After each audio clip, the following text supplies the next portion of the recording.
Hello students, in last video we have talked about adaptations and we have seen this different type of adaptations in the last video. We have talked about morphological adaptations, physiological adaptation and behavioral adaptations. And today we are going to start with a new topic called population, and we will give the definition of the population first. In the first point we will give the definition of the population.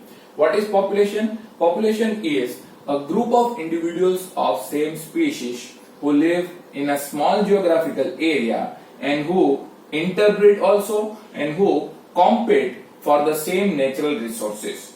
They will form a population. Okay. In nature, we rarely find an isolated individual. Okay. In nature, we rarely find an isolated or lonely individual. Generally, all individuals or all organisms live in group. In nature, generally all organisms live in group, and organisms of same species who live in a small geographical area and who are able to interbreed also and who compete for the same natural resources also will form population. Okay, organisms of the same species who can interbreed with each other, who live in a small geographical area and who compete for the same natural resources will form a population. Okay, so in nature we rarely find an isolated individual. Always we find the group of individuals. Okay, and generally the group of individual or group of organisms who live in a small geographical area and group of organisms who are belonging to the same species who can interbreed also and who compete for the same natural resources will form population. Okay, and when we talk about interbreeding, generally we consider the sexual reproduction only. Okay, but sometimes the organisms who can do asexual reproduction can also form population. Okay, organisms who can do asexual reproduction can also form a population. Here we are talking about sexual reproduction only. In the definition of the population, we have said that organisms are able to do interbreeding, but here we are talking about sexual reproduction only. Sometimes when we talk about populations, we have to consider the organisms who do asexual reproduction also. Okay, so organisms who perform asexual reproduction can also form population, like bacteria. Bacteria can also form population. It is not that only angiosperm plants or only human being can form population. Okay, sometimes bacteria of the same species who live in the small geographical area, who can interbreed, okay, they can also form a population. Okay, so let's see the examples of population, like cormorants in a wetlands. Cormorants are a type of bird. They are type of bird. So cormorants in a wetland. So all cormorants of the wetland are known as they will form a population. Then all bacteria in a culture plate. Okay, bacteria in a culture plate will form a population. Then all lotus plant in a pond will form a population. Okay, so these are the examples of population: cormorants in wetlands, bacteria of the same species in a culture plate will form a population, and lotus plant in a pond will also form a population. Okay, and generally when we talk about evolution, there is a topic called natural selection. This natural selection operates at the populational level. Natural selection or selection of the desirable traits operate at the populational level. It is not operating at the individual level. Okay, so evolution will always occur at the level of population, not at the level of individual. Okay, evolution will occur at the level of population, not at the level of individual. So natural selection operates, or selection of the best trait, selection of the fittest trait operate at the level of population, not at the level of individual. So please consider this point, that natural selection operates at the level of population, not at the level of individual. And population ecology. Population ecology is a branch of ecology. Population ecology is a branch of ecology which connects ecology to the population genetics and evolution. Population ecology is a branch of ecology which connects population genetics and evolution to ecology. Okay, so population ecology connects ecology with population genetics and evolution. Please remember this sentence: population ecology connects ecology with the population genetics and evolution. Okay, so far we have discussed about the definition of the population. Then we said that organisms who are doing asexual reproduction can also form population. Then we have seen the examples of the population like cormorants of the wetland, bacteria in a culture plate, and lotus plant in the pond can form population. And then we said that natural selection operates at the level of population, and population ecology is a branch of ecology which connects ecology to the population genetics and evolution. Now let's talk about certain attributes of the population. We will talk about the attributes of the population. So a population has certain attributes which are not found in individual. A population will have certain attributes which are not found in the individual. Say for example, a population will have birth rate, whereas the individual will have birth. An individual will have birth, but population will have only birth rate. An individual will have death, but the population will have death rate. So this is an attribute of population. This is also an attribute of the population. Then an individual may have sex, but the population will have sex ratio. So these are the attributes of population, and these are the attributes of an individual. Birth rate, death rate, and sex ratio are the attributes of population, but birth, death, and sex are the attribute of an organism or of an individual. Okay, so population has certain attributes which are not found in the individual. Population has certain attributes which are not found in the individual, like population has birth rate but individual will have birth. Population has death rate but individual will have death. And population has sex ratio but individual will have only sex. Okay, and here example of birth rate and death rate is given. When we talk about birth rate and death rate in the population, we generally talk about per capita birth rate and per capita death rate. Okay, when we speak about birth rate and death rate in the population, we generally talk about per capita birth rate and per capita death rate. Now what does that mean? Let's see with the example. In a pond, say for example, last year 20 lotus were there. Okay, consider that in a pond 20 lotus were there last year, and 8 new lotus plants were added through reproduction. Okay, 8 new lotus plants were added through reproduction. Okay, so now the total number of the population will be 28. Total number of the population will be 28. But if we want to count the birth rate, then the equation will be birth rate is equal to 8 by 20. 8 divided by 20. Okay, birth rate is equal to 8 divided by 20. So it will be around 0.4 offspring per lotus per year. Okay, so birth rate will be 0.4 offspring per lotus per year. This is known as birth rate. This is also known as per capita birth rate. Okay, this type of birth rate is known as per capita birth rates. Okay, in a pond, say for example 20 lotus were there last year and 8 new lotus were added through sexual reproduction. So what will be the birth rate of that pond? What will be the birth rate of the lotus plant in that pond? So birth rate will be 8 divided by 20 is equal to 0.4 lotus per year, or we can say 0.4 offspring per lotus per year were produced last year. Okay, so last year the birth rate was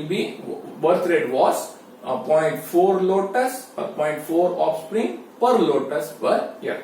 In the same manner, that rate can also be calculated. Say for example, in a lab 40 fruit flies were there. In a lab 40 fruit flies were there and 4 died in a week. 4 fruit flies died in a week. So what will be the death rate of the fruit fly? Death rate will be 4 divided by 40. Death rate will be 4 divided by 40. So it will be around 0.1 individuals per fruit fly per week. Per individual, 0.1 individuals died per fruit fly per week. Okay, so we are counting the death rate of the fruit fly. See, in a lab 40 fruit flies were there and 4 fruit flies died in a week. So what will be the death rate? Death rate will be 4 divided by 40 is equal to 0.1 fruit fly per fruit fly per week, or we can say 0.1 individual per fruit fly per week. So this is also known as per capita death rate. This is known as per capita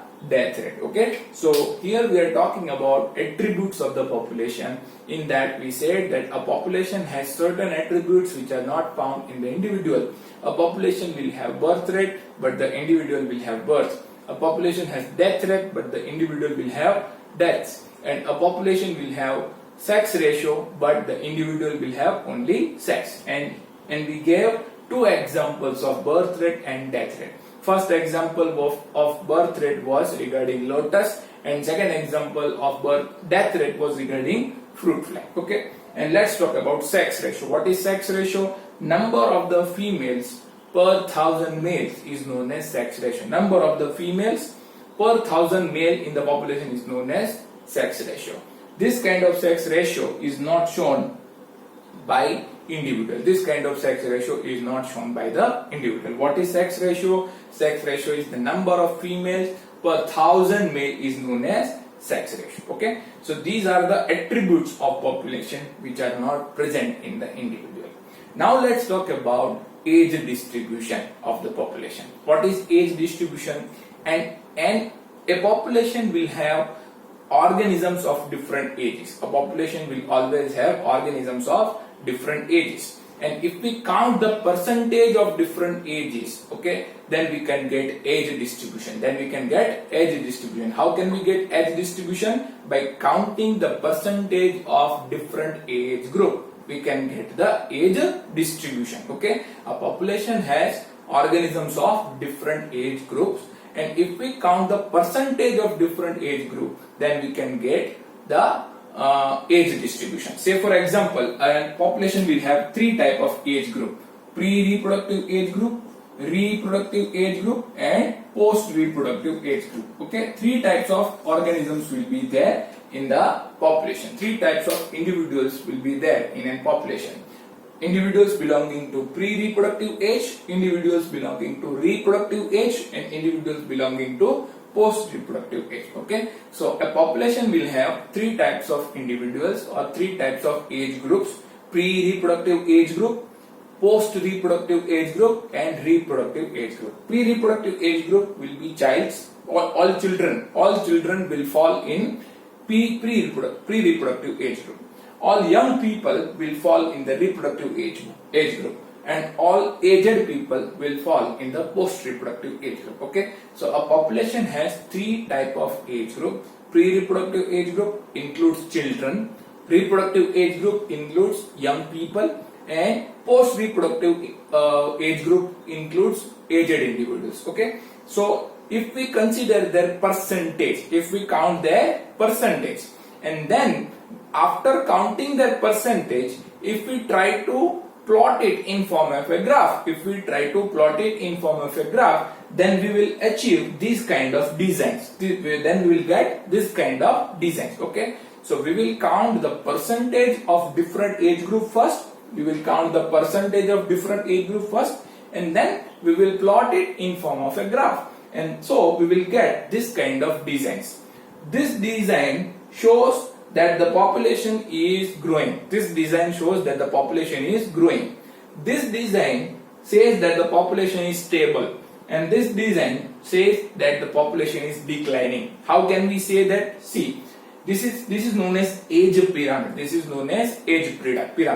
Plotting the age distribution in form of a graph.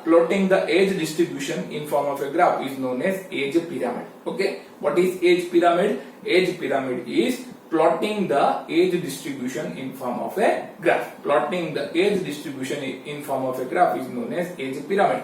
So these are age pyramids. Okay, and in this age pyramid, we always take pre-reproductive age at the bottom. Then we take reproductive age in the middle, and we take post-reproductive age on the uppermost part. Okay, when we form age pyramid, there are certain rules of making age pyramid. The first rule is that we have to take pre-reproductive age at the bottom. reproductive age in the middle, and post-reproductive age at the top. Okay, so here pre-reproductive age is there, here reproductive age is there, and here post-reproductive age is there. Okay, so this shows that these are the individuals of pre-reproductive age, these are the individuals of reproductive age, and these are the individuals of post-reproductive age. So here the number of the individual of pre-reproductive age is high. So this pyramid indicates that the population is increasing. Population is increasing population. This pyramid indicates that the population is increasing. Why? Because the number of the individual of pre-reproductive age is high. Number of the individuals of the pre-reproductive age is high. So that's why this pyramid indicates that the population is increasing. Okay, and let's talk about this pyramid. This shows pre-reproductive age, this shows reproductive age, and this shows post-reproductive age. Okay, so three types of individuals are there. So here number of the pre-reproductive age group and number of the reproductive age group is same. Number of the pre-reproductive age and number of the reproductive age group is same. So this pyramid indicates that the population is stable. This pyramid indicates that the population is stable. This pyramid says that the population is stable. It is not increasing. Okay, and in this pyramid here also pre-reproductive age group is taken. This is reproductive and this is post-reproductive. Okay, so post-reproductive age group is there, reproductive age group is there, and its number is high in compared to pre-reproductive age group. Okay, so number of the reproductive age group is high than the pre-reproductive age group. Number of the reproductive age group is higher than the number of the pre-reproductive age group. So this pyramid says that the population is decreasing, population is declining. So this pyramid is known as population of declining pyramid. This is known as declining. Okay, population is declining. This pyramid says that the population is declining. Okay, so what are age pyramid? Age pyramid are the structures which are produced when the age distribution is plotted in form of a graph. Okay, age pyramid are the structures which can be obtained by plotting the age distribution in form of a graph. What is age distribution? Counting the individuals of different age group. Counting the percentage of individuals of different age group is known as age distribution. Counting the percentage of different age group is known as age distribution, and plotting them in form of a graph will form age pyramid. Okay, so these are different age pyramid. Three types of age pyramids are there. One pyramid is known as one pyramid shows that population is increasing, one pyramid is saying that the population is stable, and the third pyramid is saying that the population is declining. Okay, this is known as cone-shaped pyramid. This is known as cone-shaped pyramid or triangle-shaped pyramid. This is known as bell-shaped pyramid. This is known as bell-shaped pyramid, and this is known as urn-shaped pyramid. Three types of pyramids are there: cone-shaped pyramid, bell-shaped pyramid, and urn-shaped pyramid. Okay, three types of pyramids are there: cone-shaped pyramid, bell-shaped pyramid, and urn-shaped pyramid. So cone-shaped pyramid is saying that the population is increasing. Bell-shaped pyramid says that the population is stable, and urn-shaped pyramid says that the population is declining. Okay, so here we have talked regarding the population. Then we have seen the example of the population. Then we said that the population ecology is a branch of ecology which connects ecology to population genetics and evolution. Then we talked about attributes of population, that population has birth rate, death rate, and sex ratio, whereas individual will have birth, death, and sex. Then we saw two examples of birth rate and death rate, and then we talked about sex ratio, and then we talked about age distribution, and then we said that when we plot this age distribution in form of a graph, the age pyramids are produced. And three types of age pyramids are there: cone-shaped pyramid, bell-shaped pyramid, and urn-shaped pyramid.